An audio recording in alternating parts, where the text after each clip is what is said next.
Hey, thanks for checking out the video. If you all like it, please like and subscribe, and hope you all enjoy it. Have a great rest of the day. Just saying some, food and other items were rationed.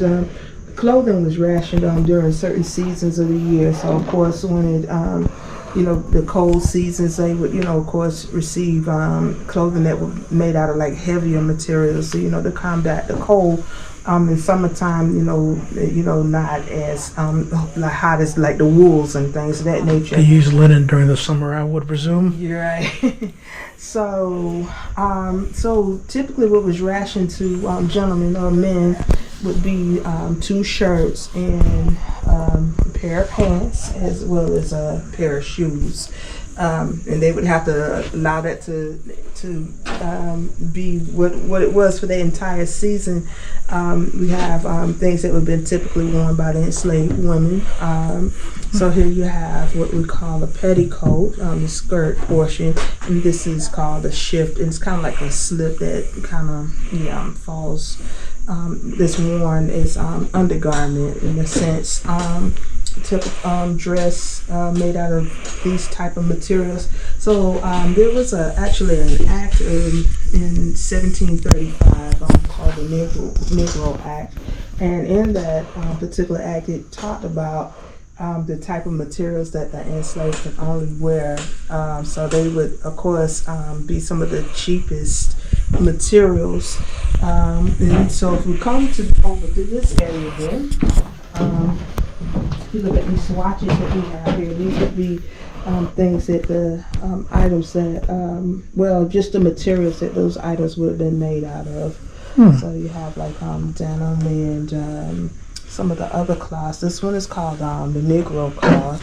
So it's kind of, you feel it, it's kind of woolish. That's a pretty thick material.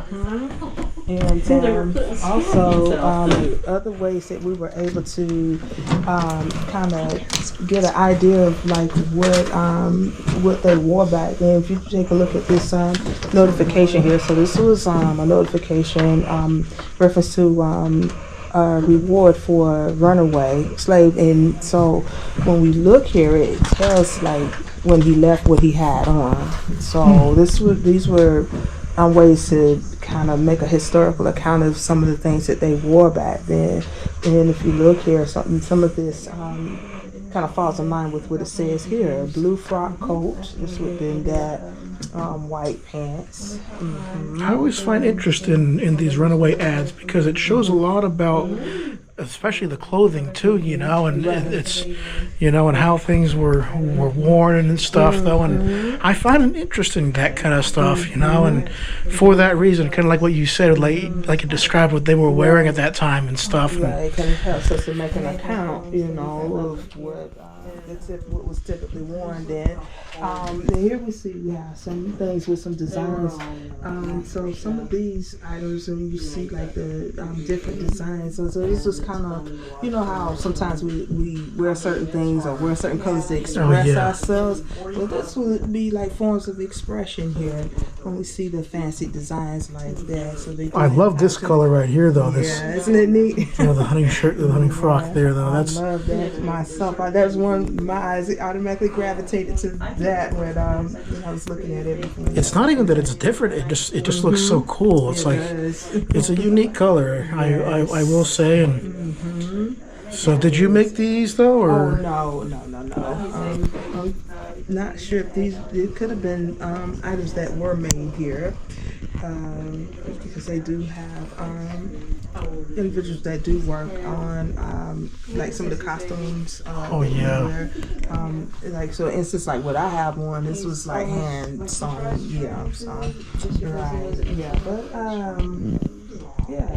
this pretty much kind of gives you somewhat of a idea of some of the things that they wore.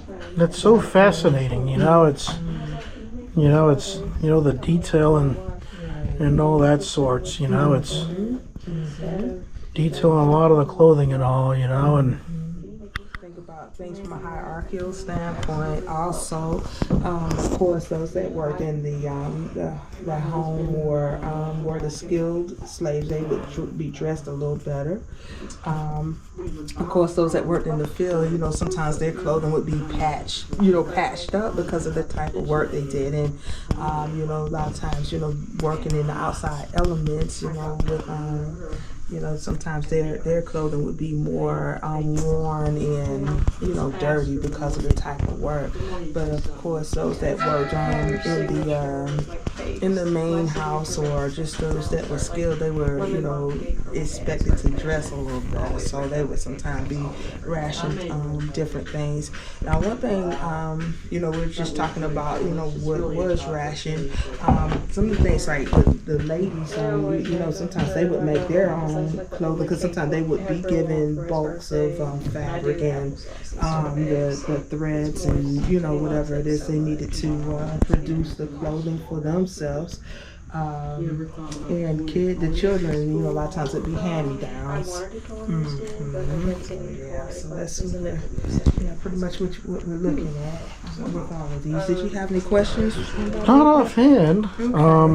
I have a huge value of information.